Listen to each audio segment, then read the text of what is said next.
So I decided to give a talk on an old staple, a very easy subject, the meaning of life.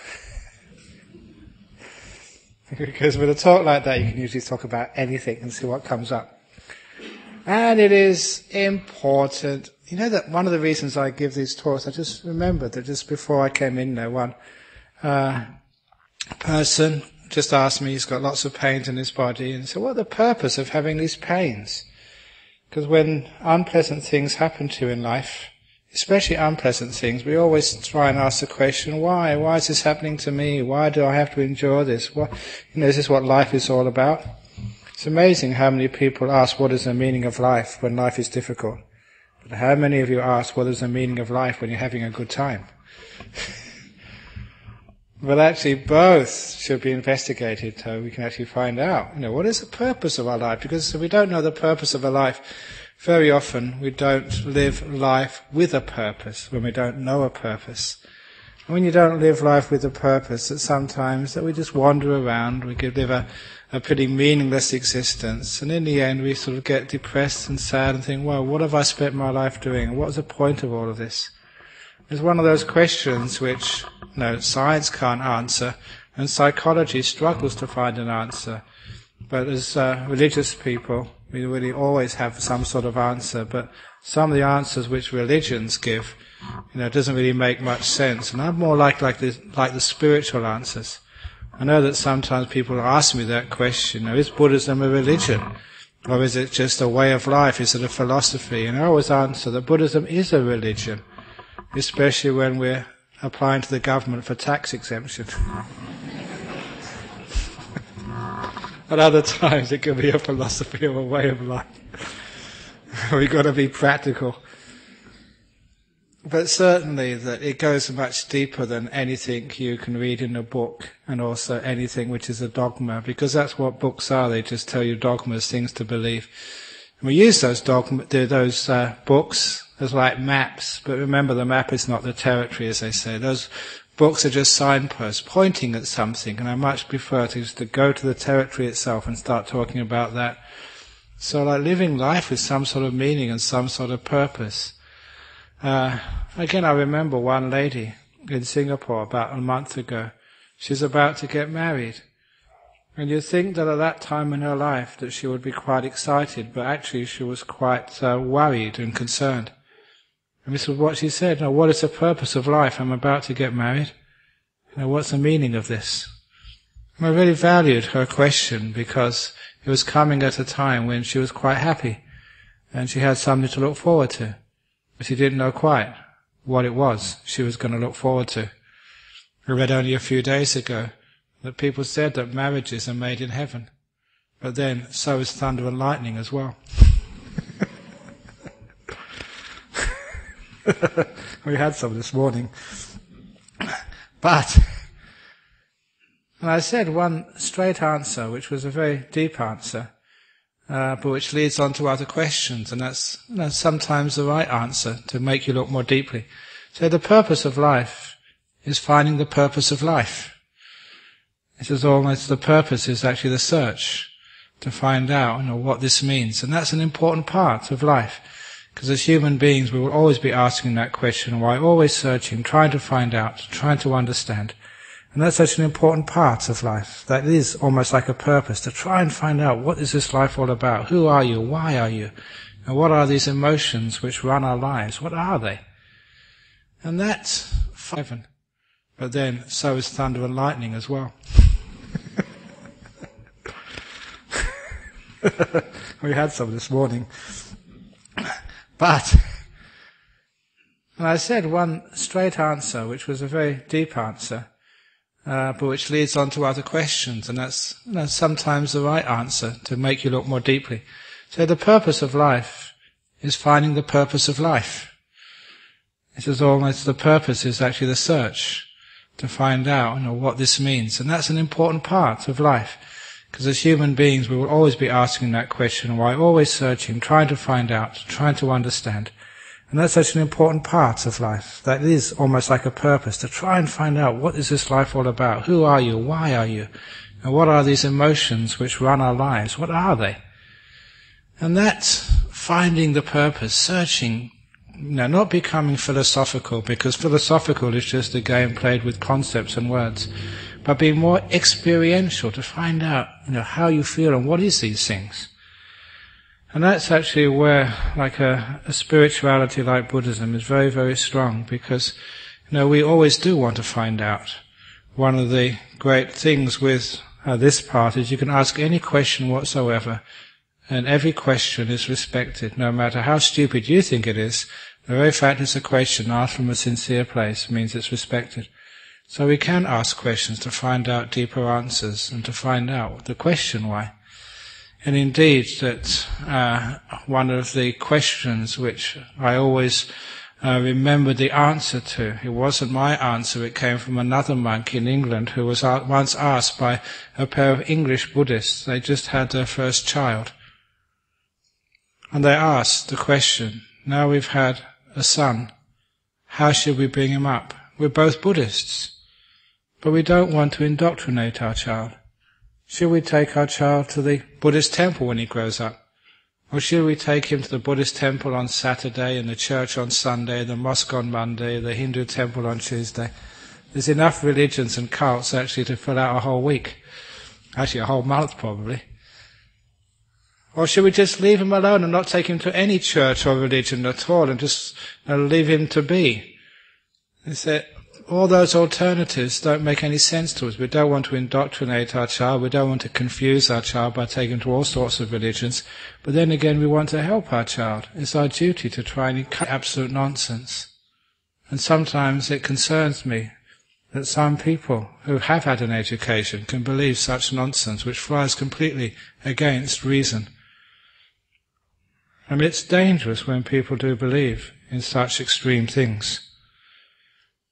Because of that, it's wonderful if we encourage honesty, first of all, which is a commitment to truth, no matter what.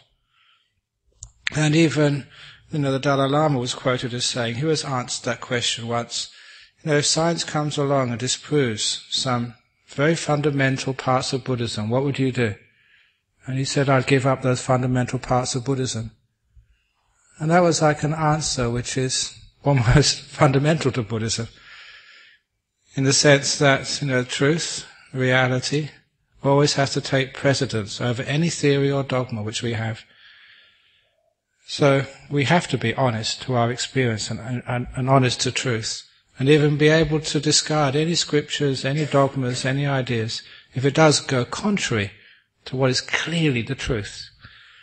So if you encourage your child to be honest, and number two, encourage your child always to question. Because it's questioning is the tool by which we can always dig deeper into the reality of life and find out for ourselves what this life's purpose truly is. Through questioning.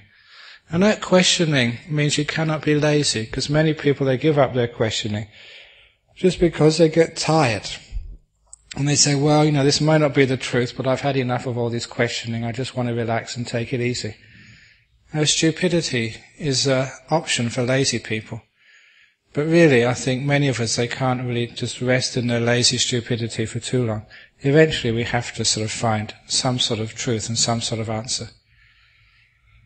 And that actually introduces laziness and stupidity is a good opportunity for today's joke, which I tried out earlier with a few people, about these two very lazy and quite sort of stupid young men who happened to be in London on a working holiday. And running out of money, they were looking for a job, and they saw an advertisement outside a police station. They needed police officers. So they thought, this is a good job. Just, stand by the side of the road with these lovely cameras and charge people for speeding. But anyhow, they went inside for the interview. And first of all, they had to have their medical. And the first one who went in, the officer looked at him, and he was just so small and scrawny and weak. He said, look, you can't be a policeman. Get out of here. It's not even worthwhile giving you a medical. And he said, well, I'm with my mate, my friend. He said, I'll just go over the road to the pub. Wait for your friend over there. And then his friend went in, and there's this big guy, really strong and fit. And the officer doing the interview said, you're just the guy we need. We need some more big, strong policemen like you. I don't need to give you a medical. I'll tick all the boxes. You're fit enough. We want you in. We said, no, we have to have the intelligence test. First question, what's 5 plus 6? He was counting his fingers. He only had 10 fingers, so it was a bit difficult. He said, listen, how many people play on a soccer team? He said, 11. Well done, correct. Next question, history. Who killed Julius Caesar? You say, Julius who? Julius Caesar. Who killed Julius? Look, we really want, you're as good as in, you can just count yourself and got the job, but we want to get this answer. We've got to do the intelligence test. Who killed Julius Caesar? He said, well, I'm not really sure. He said, look, it's almost lunchtime. Go over the road with your mate, do some research, ask a few people, and you can come in the afternoon and tell me the answer. So off he goes to the pub, and his mate says, how did you go in the interview? He said, oh, great, I'm in. In fact, they like me so much, they put me on my first murder case. Okay, it's not a good joke, but after all these years, I'm getting a bit hard up for new jokes. At least that's one I haven't told in public before. But actually, we do have to keep. When I give these talks, usually the jokes is the only thing people come here for. Anyhow, so stupidity and laziness. Sometimes we can be like spiritually stupid and spiritually lazy, not wanting to ask the questions and just believing what other people tell us. And of course, that's not really good enough. The purpose of life is actually to find out, and we have to ask those questions. So we can question everything, but we also have to know actually where we ask those questions. And the purpose of life is not asking the intellectual, philosophical questions. We actually base the questions on our own experience of life. We start to ask those questions. What is happiness? What is love? What is peace? What is the most important thing in life? And that's a wonderful question to ask you. What is the most important thing in your life? We forget the answer to that question very often as we run around doing all of this busyness and all these jobs. And sometimes we forget what's important. For example, even people of religion, we can forget what's really important. Very often at interfaith meetings, I've told people the meaning of the word church in English. Church never meant a building. The church was the name for the congregation of people who met together. And sometimes they meet together in a barn. That would be the church, the people. But somehow in the history of our world, the church became identified as the name of the building in which the people met. And as soon as that became the most important thing, the building, we started building these huge edifices, great cathedrals, and spending all the money on the building and forgetting the people, which is why many of those churches, even though they're magnificent buildings, are mostly empty. Because the meaning of the word changed from the people to the things. And to me, it's really important that the people are more important than the things. The people who come here are much more important than the infrastructure of our Buddhist society, because you are here first, the infrastructure comes second. And even in my monastery, I always keep remembering it's the people who are more important than the things. So, for a good example of that, when I was in Singapore, they were doing some fundraising for me for our retreat centre, which is going really well down at Serpentine. If you want to have a look on the internet, we started a bricklaying recently of our retreat centre. It should be finished by the end of the year, so people can do more meditation retreats down there. But they were doing some fundraising, and because they didn't lock away the donation box, somebody stole it. And so the persons responsible, the treasurer of this Buddhist fellowship, which I look after, she came to me and she was crying and so sad. She said, look, it's my fault, and I don't know how many $100,000 or whatever we lost because your retreat centre, because someone stole it, and I felt so terrible. And I just looked at her and said, look, what are these donations for anyway? These donations are there to make people peaceful and happy. They're for service. And so the point is that don't be upset about that. You're more important than any donations. People are more important than things. How can you put a price on a person's happiness? So let the person have stolen that money, but please don't let them steal your happiness. That's much more important. So please never feel guilty about what happens. It wasn't intentional. It was just these things happen sometimes. You are more important than that money. That's why I prefer you just let that money go and smile again. And it's very important to remember that. Actually, there's one story which, I don't know the last time I told this, but it's certainly not in my book.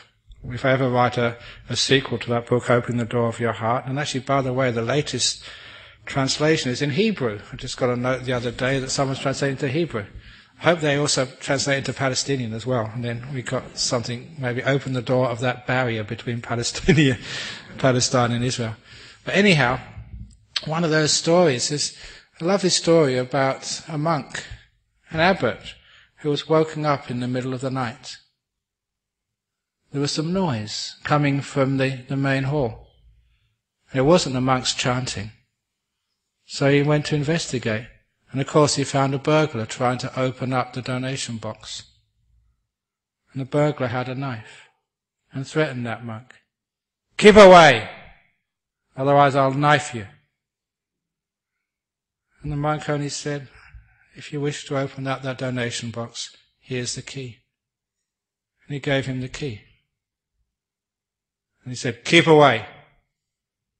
And the monk said, "When was the last time you've eaten?" "None of your business." He didn't actually say that. He said something much worse. But this is on camera. And I cannot go too far. And the monk said, "Look, there's some food in the cupboard just above you there, left over from this morning's alms offering. Help yourself." And the fellow was hungry. So with one eye on the monk, he sort of grabbed some of the sandwiches and leftover food. And he opened up the donation box, filled his pockets with some of the food, and said, "Don't call the police." He said, "We won't. That's donations. That's for poor people like you. Go in peace, take them. And take some more food. I won't call the police until much later. I've got to talk to my committee first of all." So off the thief went with the contents of the donation box. And the monk later on talked to his committee about it. And he said, much better to have a happy person, a peaceful person. And that's usually what happens if somebody steals from us as monks. If we found out that something's been stolen, afterwards we give it to them so they don't make such bad karma. They've got it anyway. So why not donate it to them if we possibly can? So a few days later that thief got caught while robbing another house, as they do. And the monks saw him in the newspapers. He got sentenced to many years in jail. Several years later, when the thief was released from jail, he came back to that temple. He faced that monk again, got out his knife, and said, "Monk, I remembered you from last time. I come here to steal again." The monk just was about to get out the key to the donation box. And the thief said, "Stop it. Last time I realized I stole the wrong thing. I've come here this time," he said, putting away his knife, "to steal your compassion and kindness. I've been thinking about you all the time I was in jail. You never did call the police. You never did threaten me. But you helped me. You were just the kindest person I've ever seen. That's what I want to steal. Your kindness and compassion. Please ordain me as a monk." Isn't that what's really important? That's where that person, it's a mythical story, but I know many other stories where that has happened. I remember the story in the time of Thailand 200 years ago, when a similar thing happened. In those times, in the town of Ayutthaya, monks' temples never had cars because all transport was by rivers and canal. So every monastery would have a boat where they would go for alms round in the morning, and the abbot actually was woken up because someone was rattling the chains, and it was a thief trying to steal a boat. So the abbot told him, "Take it, I give it to you." And in the morning, when there was one boat less and the other monks found out, he said, "Well, look, somebody was stealing it, he needed it, let's give it to him." We're supposed to be kind and generous, compassionate monks. And so the next day, people were so impressed with that, like a real monk who cared more for people than things, that he got about 5 boats donated the next day. So it's also a good business sense. Because what's more important in life? What's the purpose of life? Sometimes those acts of kindness and generosity, when they come like that, they're just really amazing to see. And that gives life a purpose. When you question and honest, that generosity. As somebody was asking me, there was going to be some sort of function or conference or speech on organ donation soon. And unfortunately that's the time when I'll be teaching a 9-day retreat in North Perth. And so I can't go, but I told him, whoever you ask to go there, to tell this following story, which is an inspiring story, again from Sri Lanka. You know that Sri Lanka, being a Buddhist country, has the highest number of organ donors, especially eye donors, in the world, because being Buddhists, we think, well, once we die, we don't need our body anymore. What a wonderful thing to make this wonderful last act of karma and give your organs, whatever you want, to people who need them more than you. And we're not superstitious. You don't say that if you give your eyes, you'll be blind in heaven. Or if you give your legs, you have to be in a wheelchair in heaven. That's ridiculous what some people think. And it's obvious, you will know if you question and be honest, if you give an organ when you're about to die, and in the last moments you're still alive when they take those organs, but you can't feel anything at that time, you're at the end of your life, you're not feeling any pain, so give them whatever you want, or whatever they want. It's a wonderful gift to others. That's karma, good karma, compassion, generosity. But sometimes people give their organs when they're still alive. Organ donors. Some years ago in Sri Lanka, there was one of these evangelical Christians who was going around converting all the Buddhists to being Christians. He had kidney failure. So they did a match in the island to find a donor. And they found a perfect match with a Buddhist monk. It's like, a West Coast eagle being asked to give a kidney to a Dockers fan. And they asked him, so look, perfect match. You're a blood donor and we got your blood match, and your kidney matches this Baptist born-again Christian who's going around converting all of your disciples. Will you give your kidney? He said, of course I will. There's no problem whatsoever. It doesn't matter who they are. When you're generous, you give indiscriminately to whoever needs it. And so he went to hospital and he gave his kidney so that the opposition, if you like, we don't really think of them as opposition, so another person could live. And of course that got in the newspapers. I even saw it in the newspaper here in the West Australian. And what a wonderful act of charity that is. And to give to somebody, I was just wondering whether a born-again Christian would actually give their kidney to a Buddhist. If they didn't, they don't know what love is all about. What kindness. Can you see there's something very meaningful in that? There's a generosity of the heart. The selflessness is what gives our life meaning. And when you start to think of the times in your life which has inspired you the most, which you'd find is most purposeful and most meaningful, they usually are times of selfless compassion and generosity. When you've seen something which needs to be done and someone has just done it. The next story which comes to mind was told by some of our fellow Western monks. The first place we went to start a monastery after living in China for many years was in England, in London. Now we have many flourishing monasteries in that land, but they're all out in the countryside, in the forests or in the rural parts of that land, because we're forest monks and we like to live, next to nature, where there's lots of trees or mountains and wildlife. But when they first arrived in London, they were put in a house in Hampstead, in a suburb just to the north of London. And this monk was telling me just how depressed he was getting, because London is very grey, especially in the winter time. In fact, many people do get, seasonally affective disorder. It's called SAD, S-A-D, a nice acronym for the word. In other words, in the northern hemisphere, sometimes the sun doesn't come up till maybe 10 in the morning and goes down again in 2 in the afternoon. There's hardly any light, and it's dull and grey and cold. There's nothing to really sort of enliven you or inspire you. And because of lack of inspiration, that many people get depressed at that time of the year, or they go to the pub and just get drunk or take drugs or whatever.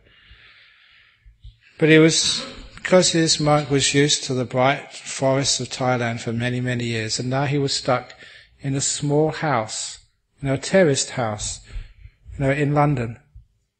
And you say one day he was just looking through the window and just getting more and more bored and saddened and depressed, wondering if he should go back to Thailand. And he noticed this was early in the morning and it was grey and drizzling and cold outside. He noticed just on the opposite side of the street, and a few 20, 30 meters down, he noticed there was a homeless man hunched in the doorway. He was hunched in the doorway to try and escape as much as possible from the wind, the cold, and especially the rain. And I remember from my own experience living in that town, even though there's much wealth, wherever there's wealth you'll always find great poverty.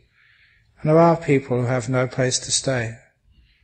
And I know those people who live on the streets of London, especially in winter, they have to use alcohol to keep warm, and it's usually the very cheapest type of alcohol. What is sold in usually the hardware stores as methylated spirits. And I remember meeting many people who had that problem, being addicted to this very cheap and very dangerous form of alcohol. Stinking, dirty.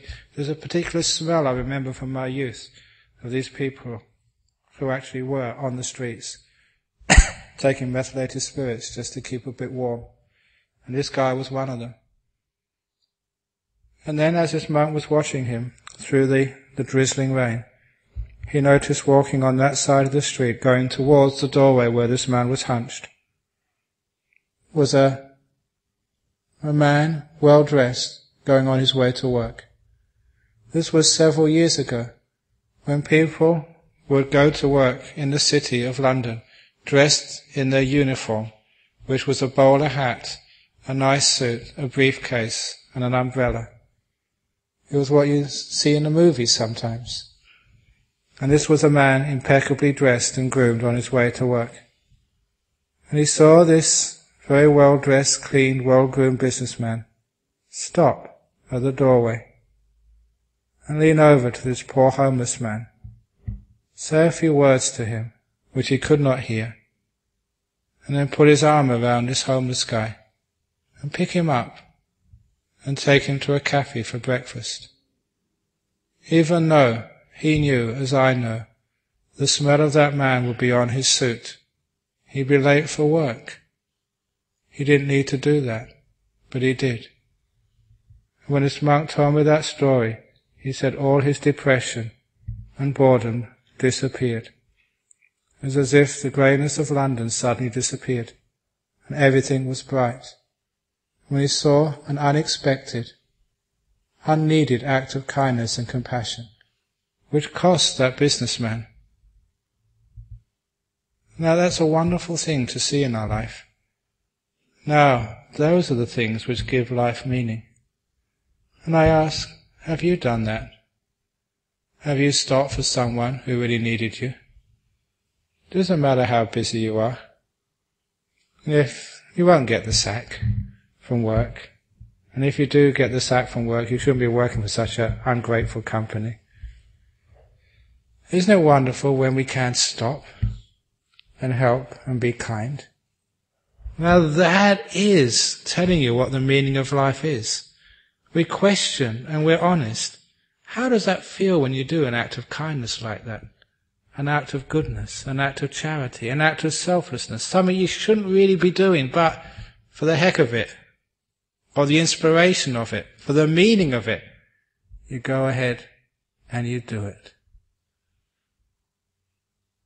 That's what life is for, to be able to help and serve like that. It's an act of love and compassion. So whenever that opportunity comes, and it only comes rarely, take it, stop and help you will never regret it. It will give your life meaning, and it will inspire others to also find that meaning. That's why the compassion, which is the heart of generosity and love, is one of the important meanings of life. Sometimes people think that love just means, the love for your partner. Sure, that gives your life meaning. Your partner which you choose to live with in life. But that type of love, if it doesn't sort of grow and develop into something more selfless, more compassionate, more freeing. I've mentioned here before that the love of a marriage is usually a very selfish love, what you can get out of that partner, what you can get out of that relationship. But if you're very wise and you work at it, your relationship can become something much deeper, more compassionate and more freeing, which is that phrase which I use almost every week, to say to your partner, whatever you do, wherever you go, the door of my heart's open to you. To give them a compassion which doesn't ask anything back in return, with no strings tied, no strings attached. Now that's like a compassionate, a high, deep, meaningful love. I say it's the same love which you give your children. No matter where they go, no matter what they do, you really want them to be happy. But if it's with you or with someone else, that's not the most important point. Their happiness is the most important. And if you think that you have that type of love to your partner, a freeing love, you just want them to be happy, that their happiness is the most important thing in the world to you, I ask people to do this following test. This is a little exercise to see what type of love you have to the person you live with. Imagine you come here on a Friday night alone one night, and you hear a talk on loving kindness like this. The door of your heart is open to your partner. Whatever they do, wherever they go, you just want them to be happy, that's all.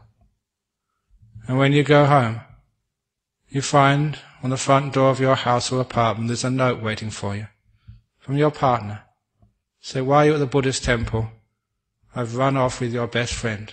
We're now in Cable Beach, Broome, having a dirty weekend, having a wonderful time. Bye-bye.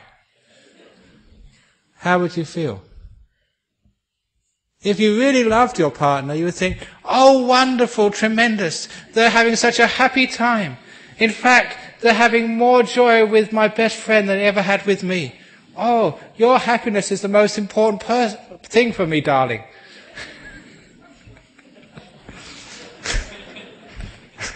Could you do that?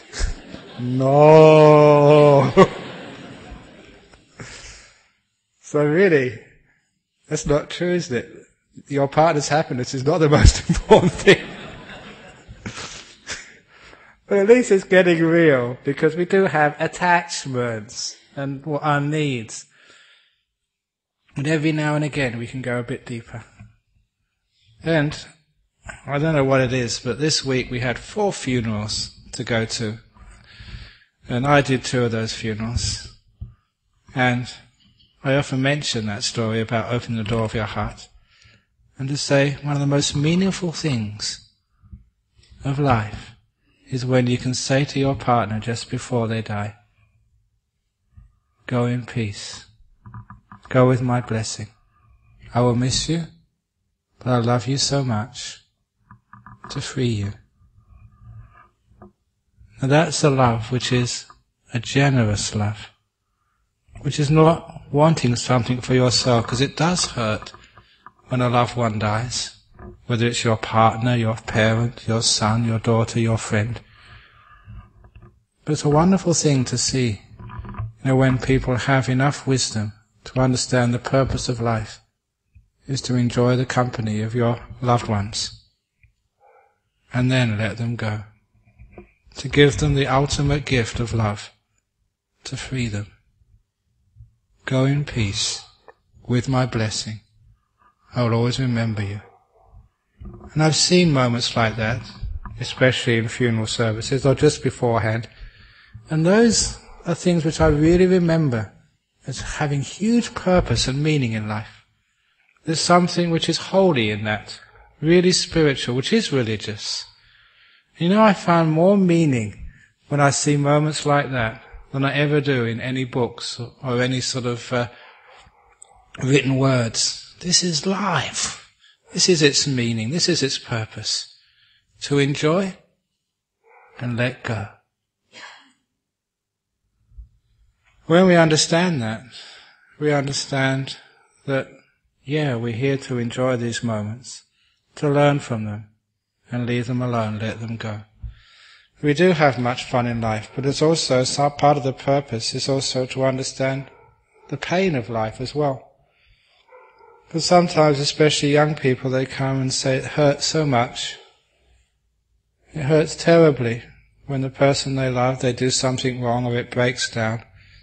And when relationships don't work out as they should do, or as you think they should do, and you get many, many broken hearts. And that's not just for young people as well. I think many of you have been through breakups of relationships, and it really, really hurts. What's the meaning of that? What's its purpose? Especially for those who are young when they go through their first breakup. I always tell them this, and I tell them this with absolute sincerity. How on earth can you love someone when you haven't known hurt and pain? It's those breakups which tell you how to love, which teach you how to love. Because the breakup comes first, when you realize the pain. And only when you realize the pain can you realize what love is all about. Love is not just having a good time.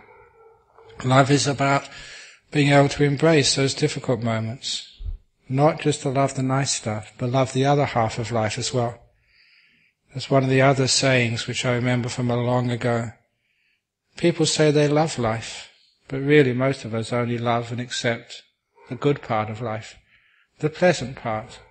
And the part which is a bit painful to bear or difficult to bear, we look at that as some big mistake, something wrong which is to be fixed. But after a while, especially of questioning and being honest, we find that the pain and difficulties of life are actually part of life. It's not as if something goes wrong. This is part of the whole journey. And we can't expect life to be any different. Somebody, I mentioned this last week to the monks, when they asked me a quick definition of suffering in Buddhism. What is suffering? And I answered them straight away because they were in a hurry like most people are.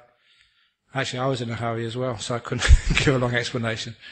I said, "Sir, suffering is asking from life what it can never give you. Asking from life what it can never give you." And if you look, every time you suffered today or last week, I was suffering today because going through our monastery, and our retreat centre, there is a road reserve, which was supposed to be connecting some neighbours' land, was never made up, but we had to excise it from the land so we can build our retreat centre over it. And so I started a whole process about 18 months ago. And now we're getting so close to building, it's crunch time. And the bureaucrats, in the lands office or whatever, they were taking such a long time. I was ringing them up and faxing them and doing all sorts of things. And only today I went there and got sort of an offer and acceptance from them. I had to do it myself. It's taken so long. And I think, why does that have to happen? And I realized that I was asking from life what it can never give me. How can you ever ask for bureaucrats to do things on time? No, I'm asking for suffering, aren't I? When you ask from life what it can never give you, that's suffering. When you ask from your partner what they can never give you. Now, why are you always like this, darling? Of course they're going to have their bad moods and their good moods. So you accept your partner for who they are. Otherwise you'll suffer. Asking from yourself. You can ask from yourself what you can never give yourself. You're always going to be tired sometimes, a bad mood sometimes, a good mood sometimes. Sometimes you're going to stuff up and make big mistakes. But if you ask for perfection from yourself, then you're asking what you can never give yourself. No wonder you get suffer. suffering and get upset. So suffering is asking from life what life can never give you. Asking from another person what they can never give you. And especially asking from yourself what you will never be able to supply. So a lot of understanding the meaning of life is understanding what life is and what it can give, what it can't give. What it can't give is everything you want. Sometimes you get what you want. Sometimes you'll just have to bear with it for a while. And this one particular man I said this afternoon was worrying about the pain in his body. He's getting quite old. Now how can you ask for a healthy body as you get into 60s and 70s and 80s? No more than you can ask that your car will never break down. Especially when it's 5, 10 years of age, 15 years of age. What do you expect? Your car is rusting. It's falling apart. It's decaying. Just like you. You're falling apart. You're decaying. And some of you here are decaying quite a lot. Me included. Now if you ask from life, your body, what it can never give you, that's called suffering. So you can expect to be, slower, sicker, forget things. You do sort of forget things. An old friend we saw today, I've known him for many, many years, at the funeral service. It's amazing how many old people you meet at funeral services. Some are usually so old you wonder why they leave the chapel. They should just stay there. Time's coming soon. I remember hearing that joke from someone else. Very funny. But he left his car keys, on the sort of seat. And of course, he's in his 80s now, 90s I think. So what do you expect, leaving your car keys all over the place? So no need to be embarrassed about that. If you're embarrassed, it's called suffering. So just accept the fact you forget things now and again. And that's just old age. Isn't it wonderful? It'd be wonderful if we can actually forget the right things. Forget all the sort of the pain of the past, the difficulties of the past. If you forget the right thing, I think Alzheimer's is very close to enlightenment sometimes, I think, being in the present moment. You don't have to worry about a thing, everyone else worries about you. But a lot of times people don't want to be like that. And it's not wanting it, it's just like the pain in the body. We have to accept and embrace pain sometimes. Sometimes there are pains which you can fix up. So you go to the doctor, you get medication, you do some meditation or medication, or whatever you do. Sometimes you can fix up pains in the body, but sometimes there's things you just can't fix. Why? What's the meaning of that? The meaning of that is to learn, to embrace the unpleasant part of life as well as the pleasant part. To love both. And it's wonderful and amazing actually to see people who have done that. Even though they are in great pain, they can be at peace. Just again in Singapore, there was one lady, she was following me around Malaysia, when I was there a couple of weeks ago. Followed me around from talk to talk to talk to talk. When she came up eventually to say why, and there was one of these other cases, she said, "Thank you for saving my life." It was always wonderful when that happens, because they really mean it. And because of the teachings which I'd given over the many years, she fell over and sort of had a very bad accident, and she was in very, very bad pain for 3 months while her shoulder and hip or whatever else healed up. She could not sleep, so she would end up pacing her house during the middle of the night. But because of the teachings of just letting go, being mindful and being peace, not wanting anything else, not expecting anything else, she said she could give up all her medication, all her painkillers, and even though her body was in pain, her mind was at peace. And she said she never believed it could be done until she did it. And she did it because it was suggested by monks like me. And we gave her the means to do that. Stop fighting, make peace. Open the door of your heart to the physical feelings of pain. You can't go to sleep. Don't want to go to sleep. Just work with what you have rather than fight against it. Make peace in every moment. Stop worrying about the future. Just stay in this moment. For 3 months she did that. Now she's totally healed, she can sleep again. But for that time of great pain, she could do it. And she was amazed at herself. And the reason she could do it, because she found teachings such as these. And those teachings gave her the understanding of why we have physical pain. Physical pain, disappointments in life, broken hearts, tragedies, deaths. In Buddhism we call these messengers of truth. In the traditional story, before the person who became the Buddha sat under those Bodhi trees, he saw an old man, sick man, dead man, and holy man. Especially the first three, they're called messengers of truth. They really made it sure that everyone gets old, everyone gets sick, everyone dies.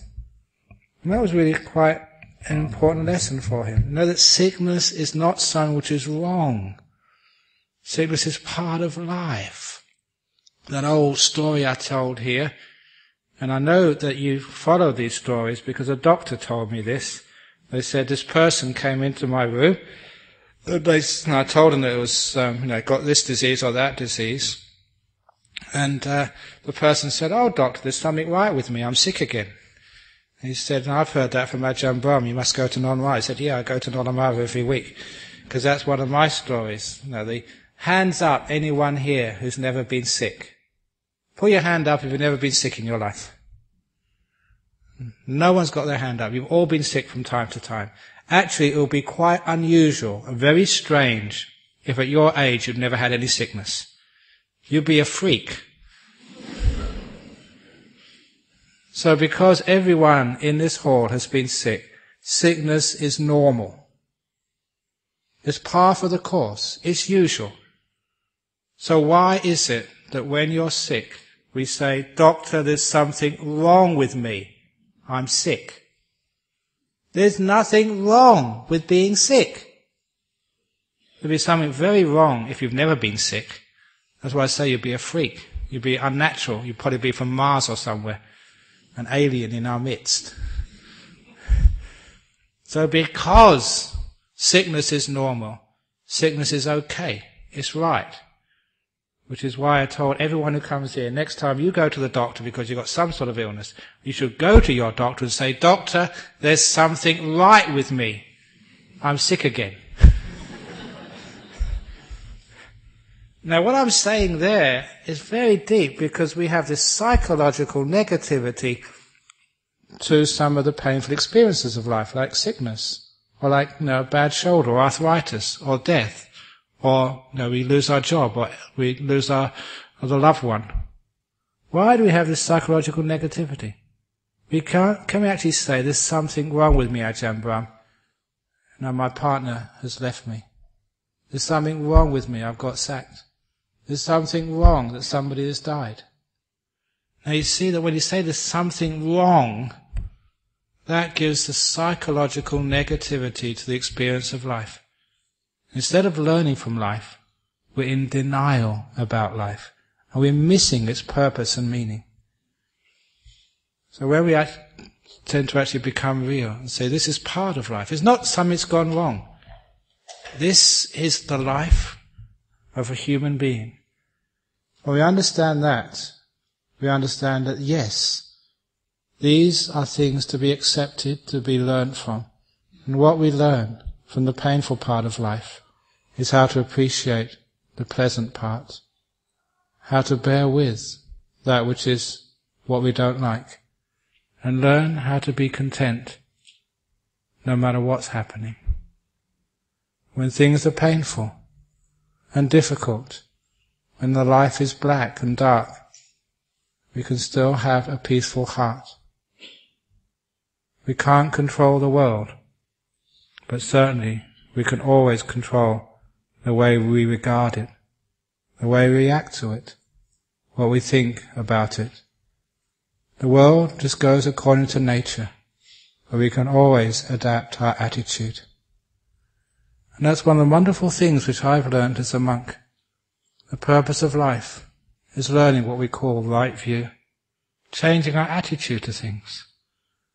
When I see someone dying, I think it's a beautiful experience. You may think I'm weird, but sometimes counselling people at the end of their life, it's like I compare it to sort of the last part of a great symphony. I remember when I used to go to these great symphonies, one of my favourites, Grieg's piano concerto, at the very end everything came together, this beautiful last little portion where all the different themes just came together, this crescendo at the very end, and it was finished. And that was like a person's life. The very end, and when all their loved ones are around them, remembering all the things they've done, this beautiful finale of your life. Wow, that was amazing. And being like a monk, I'm privileged to be there at many people's finales. Please invite me to yours.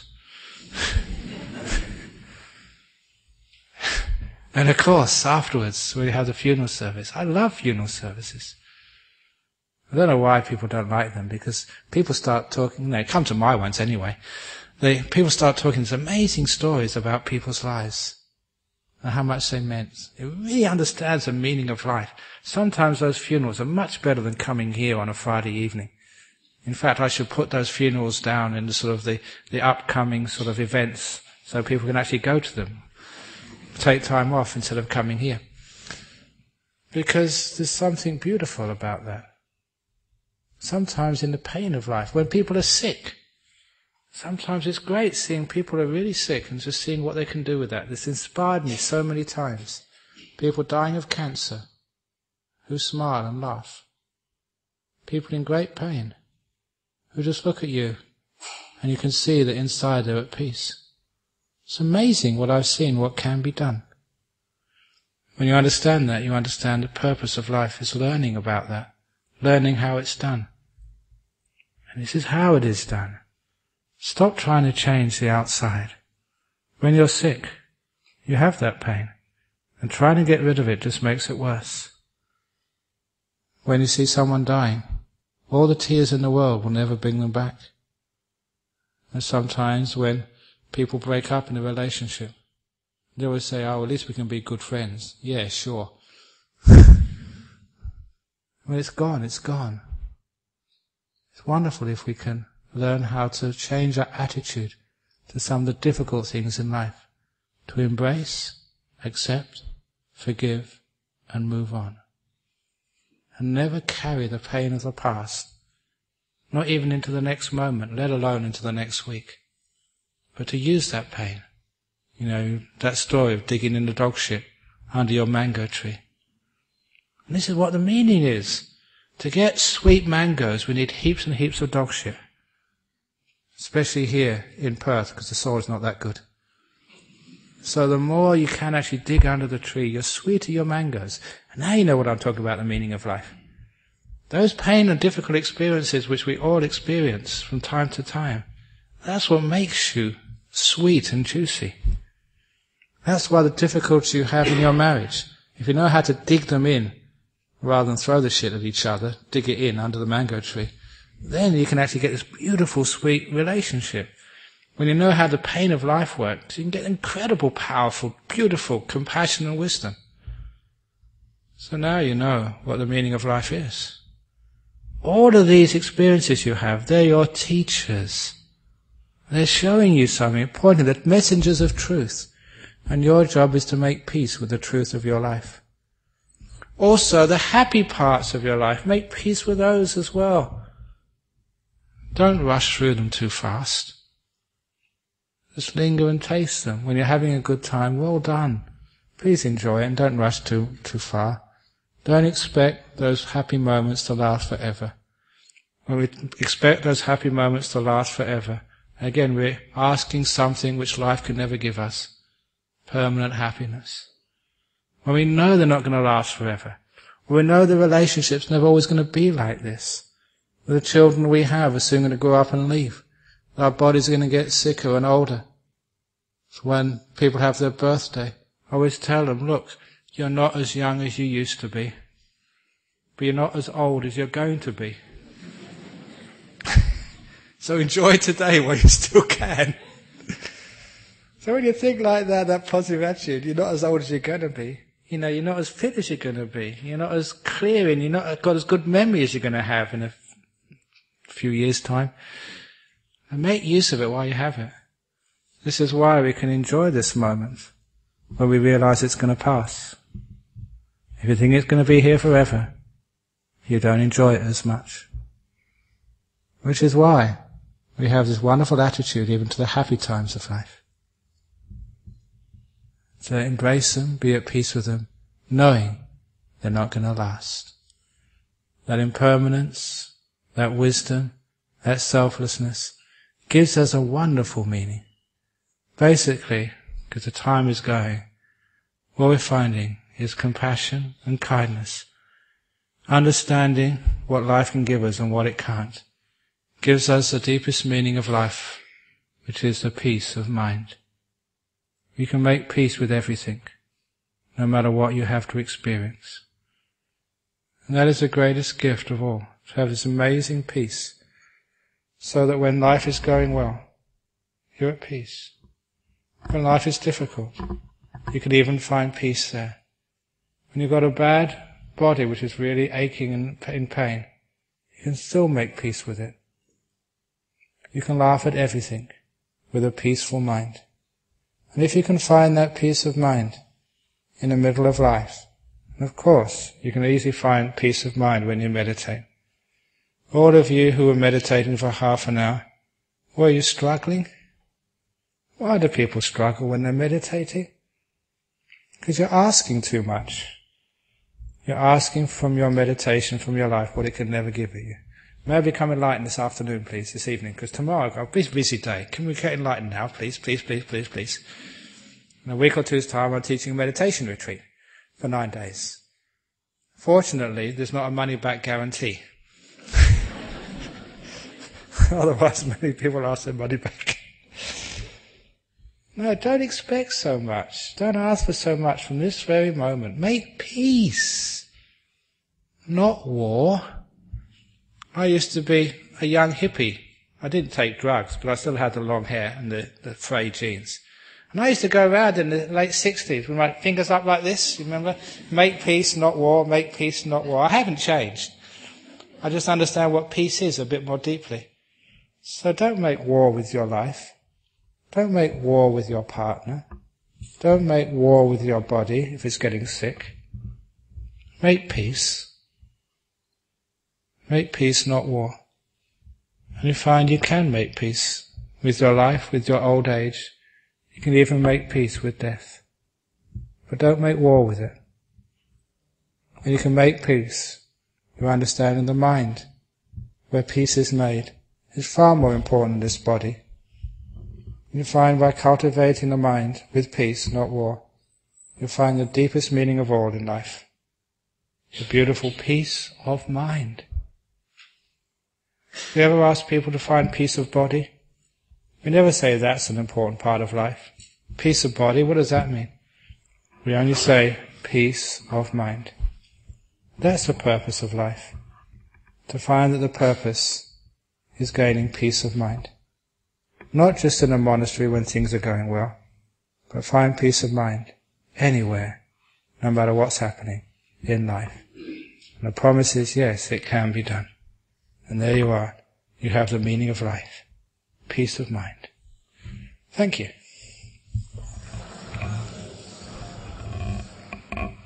So, does anyone want to give me a piece of their mind? Any questions or comments about the talk this evening? There's a question over there, yes?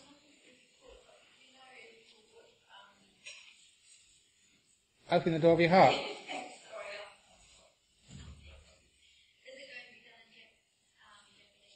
Japanese.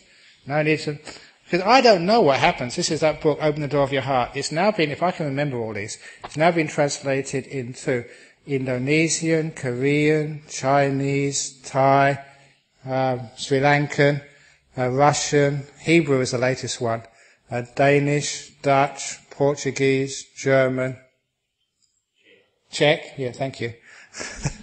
But I don't know, sometimes these people they just send me these new editions. If there's any Italians here, the the mindfulness book, Mindfulness, Bliss and Beyond, we've got a copy in the reference library in Italian. I don't understand a word of it, but that's what it says in the front there. So I don't know if it has been yet. I'm sure it will be sooner or later. So it's a wonderful thing to have that book actually translated into many languages, because it has helped many people. That's why, I don't know if I told this story last week or whatever, but about 4 or 5 weeks ago, a lady came from Germany, all the way to my Perth, from Switzerland. She made the journey all the way from Switzerland to Australia for one reason, that was to see me, to say thank you for that book. Because she had anxiety disorders, depression, was under a psychiatrist for many months, all types of medication. And somebody gave her a copy of that book in German. And she read it, and within a few weeks, her psychiatrist told her, "You don't need to see me anymore." Medication was stopped. She was completely healed. Just like a change in attitude towards the things in life was much more powerful than the medication. So the psychiatrist said, "You don't need me, you're free, you're okay." And so she decided to spend the money to get an airfare all the way to Perth, just to come and see me in my monastery. Fortunately, I was there, which was a lucky thing. And she came up and she got a German edition of the book, and it was all battered, because she'd been reading it, and she told me that this book had saved her life. And she said, I always remember this, she said, "Would you mind so much, would you be offended if I asked you to sign it for me?" I said, "Of course not, I sign heaps." So I signed it, and I was watching her as I was signing it, she started to cry. Because it meant so much to her. And that meant so much to me. That's the meaning of life. You know that. It feels real, holy, spiritual. And that's what temples or religions should be really about. Just those moments when you've really given, without expecting anything. When it's really changed someone's life. When they know how to make peace with the most difficult parts of their life. And they're free. Wow. That's really cool. Okay, I don't know if so no Japanese yet, but any Japanese people get translated. So thank you again for coming. We're going a bit late now, so if you have any other questions, please come up and ask them personally. Remember what I said? Honesty and questioning are encouraged. Arahang Samma Sambuddho Bhagava Buddhang Bhagavantang Abhivademi Sawakato Bhagavata Dhammo Dhammang Namasami